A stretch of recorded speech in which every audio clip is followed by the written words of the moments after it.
सभी को जय श्री राम। जय श्री राम। भारत को वीटो पावर देने के मुद्दे पर दुनिया के कई देशों के बीच मतभेद है। एक ओर जहां रूस, भारत और चीन ने मिलकर एक बड़ा कदम उठाया है, वहीं दूसरी ओर इटली, जर्मनी और कनाडा जैसे देश भारत को वीटो पावर देने से इनकार कर रहे हैं। अमेरिका ने भी शुरुआत में भारत को वीटो पावर देने का विरोध किया था, लेकिन बाद में उसने अपना रुख बदल दिया और भारत का समर्थन करने लगा। लेकिन इससे पहले कि अमेरिका भारत को वीटो पावर देने के मुद्दे पर समर्थन दे, रूस, चीन और भारत ने मिलकर एक बड़ा कदम उठाया और आरआईसी को सक्रिय कर दिया। आरआईसी एक शक्तिशाली त्रिपक्षीय समूह है जिसमें रूस, भारत और चीन शामिल है। यह समूह वैश्विक राजनीति में एक नए युग की शुरुआत कर रहा है, जहां पश्चिमी देशों का वर्चस्व कम हो रहा है और एशिया की शक्तियां बढ़ रही हैं। आरआईसी के गठन से 40% से अधिक विश्व की जनसंख्या इस समूह के अंतर्गत आती है। यह समूह वैश्विक अर्थव्यवस्था, राजनीति और सुरक्षा में एक महत्वपूर्ण भूमिका निभा रहा है।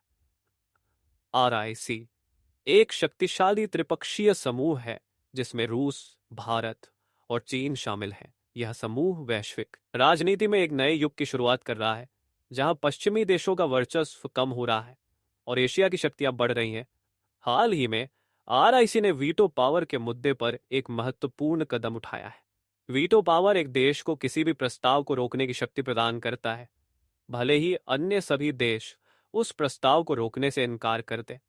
भारत को वीटो पावर देने के मुद्दे पर दुनिया के कई देशों के बीच मतभेद है।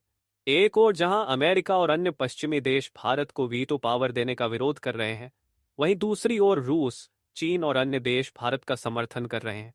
आरआईसी के गठन और वीटो पावर के मुद्दे पर इसकी भूमिका ने वैश्विक राजनीति में एक नए युग की शुरुआत की है। यह समूह वैश्विक अर्थव्यवस्था, राजनीति और सुरक्षा में एक महत्वपूर्ण भूमिका निभा रहा है और इसके गठन से वैश्विक राजनीति में एक नए युग की शुरुआत हुई है।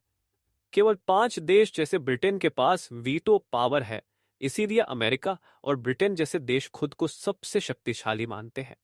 और जब भी किसी देश की स्थिति में उथल पुथल होती है, तो वे उन देशों पर प्रतिबंध लगाते हैं जो उनका समर्थन करने के लिए मजबूर होते हैं। अब भारत की व्यवस्था तेजी से बढ़ रही है और हमारा देश भारत दुनिया में एक शक्तिशाली शक्ति के रूप में उभर रहा है। इसीलिए भारत लंबे समय से संयुक्त राष्ट्र सुरक्षा परिषद यूएनएससी का स्थायी सदस्य बनने का प्रयास कर रहा है, क्योंकि अगर ऐसा होता है तो भारत को भी वीटो पावर मिलेगी और कोई देश भारत को एक सुपर पावर बनने से रोक नहीं पाएगा। लेकिन यहाँ अधिकांश यूरोपीय देश इटली, जर्मनी और जापान के साथ भारत को वीटो पावर देने और संयुक्त राष्ट्र के सदस्य बनने के लिए तैयार नहीं है, क्योंकि जर्मनी और जापान दुनिया की तीसरी और चौथी सबसे बड़ी अर्थव्यवस्थाएं हैं। भारत को संयुक्त राष्ट्र में सदस्यता देने के मुद्दे पर एक दिलचस्प मोड़ आया है, जहां एक ओर जर्मनी और जापान भारत को वीटो पावर देने के खिलाफ है, वहीं दूसरी ओर रूस, भारत और चीन ने मिलकर आरआईसी को सक्रिय कर दिया है। आरआईसी एक शक्तिशाली त्रिपक्षीय समूह है जिसमें रूस, भारत और चीन शामिल है। यह समूह वैश्विक राजनीति में एक नए युग की शुरुआत कर रहा है, जहां पश्चिमी देशों का वर्चस्व कम हो रहा है और एशिया की शक्तियां बढ़ रही है। आरआईसी के सक्रिय होने से संयुक्त राष्ट्र की वर्तमान भूमिका में बदलाव आने की संभावना है। यह समूह वैश्विक राजनीति में एक नए युग की शुरुआत कर रहा है, जहां भारत और रूस की भूमिका महत्वपूर्ण हो सकती है। चीनी सेना लद्दाख से पीछे हट गई, यानी भारत और चीन के बीच जैसे ही रूस ने प्रवेश किया, चीनी सेना ने भारत की हर इंच जमीन पर कब्जा करने की कोशिश की, लेकिन वह पीछे हट गई। लेकिन यह सब इसलिए हुआ क्योंकि विश्व के शक्ति केंद्र वास्तव में बदल रहे हैं। एक समय था जब कहा जाता था कि संयुक्त राष्ट्र अमेरिका के नियंत्रण में है और अमेरिका विश्व बैंक का मालिक है। यहां तक कि अंतर्राष्ट्रीय मुद्रा कोष आईएमएफ भी इसके नियंत्रण में है। इसका मतलब है कि आने वाले समय में अमेरिका एकमात्र देश होगा जो अपने हाथ में सभी देशों के साथ आगे बढ़ेगा। लेकिन रूस यूक्रेन युद्ध के बाद शक्ति केंद्र वास्तव में बदल रहे हैं और शक्ति केंद्र वो में आ रही है और पश्चिमी देशों का जो नियंत्रण है, वह नियंत्रण अब एशिया में स्थानांतरित होने लगा है। आप यह रिपोर्ट पढ़ सकते हैं, देखें, जो विदेश मंत्रालय की है। भारत के राष्ट्रीय सुरक्षा सलाहकार अजीत डोभाल ने रूसी राष्ट्रपति व्लादिमीर पुतिन से मुलाकात की। लेकिन इस मुलाकात में केवल पुतिन ही नहीं बल्कि चीनी विदेश मंत्री वांग यी भी मौजूद थे। यह मुलाकात इसलिए महत्वपूर्ण है क्योंकि इसमें रूस, भारत और चीन के प्रतिनिधि शामिल थे। इस मुलाकात के बाद भारत के विदेश मंत्री एस जयशंकर ने बताया कि भारत और चीन के बीच डिसएंगेजमेंट की समस्या का 75% समाधान हो गया है। यह एक महत्वपूर्ण विकास है जो दोनों देशों के बीच तनाव कम करने में मदद कर सकता है।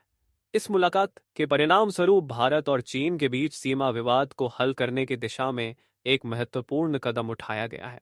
यह मुलाकात यह भी दर्शाती है कि रूस, भारत और चीन के बीच सहयोग और संवाद की प्रक्रिया मजबूत हो रही है।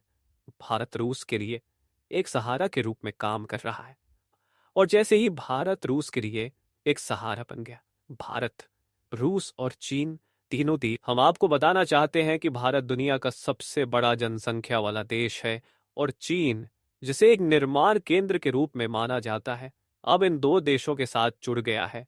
रूस दुनिया का सबसे बड़ा देश, क्योंकि जब यूएसएससी का गठन किया गया था तो दुनिया की सबसे तेजी से बढ़ती अर्थव्यवस्था किसी और देश की थी, लेकिन इस समय दुनिया की सबसे तेजी से बढ़ती अर्थव्यवस्था भारत की है। आरईसी के बारे में बात करते हुए मुझे लगता है कि यह एक महत्वपूर्ण संगठन है जो भारत में ग्रामीण विद्युतीकरण को बढ़ावा देने में महत्वपूर्ण भूमिका निभा रहा है। आरईसी का मुख्य उद्देश्य ग्रामीण क्षेत्रों में विद्युतीकरण को बढ़ावा देना और देश भर में बिजली उत्पादन, संरक्षण, पारेषण और वितरण संबंधी परियोजनाओं को प्रोन्नत करना है। आरईसी ने दीनदयाल उपाध्याय ग्राम ज्योति योजना जैसी कई परियोजनाओं को लागू किया है जिसका उद्देश्य ग्रामीण क्षेत्रों में विद्युतीकरण को बढ़ावा देना है। इसके अलावा आरईसी ने वित्तीय सेवाओं के क्षेत्र में भी महत्वपूर्ण योगदान दिया है, जिसमें विद्युत परियोजनाओं के लिए वित्त पोषण और सलाहकारी सेवाएं शामिल हैं।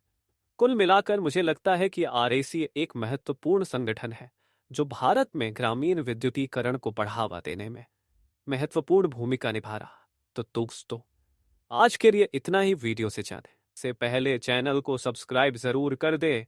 जय श्री राम।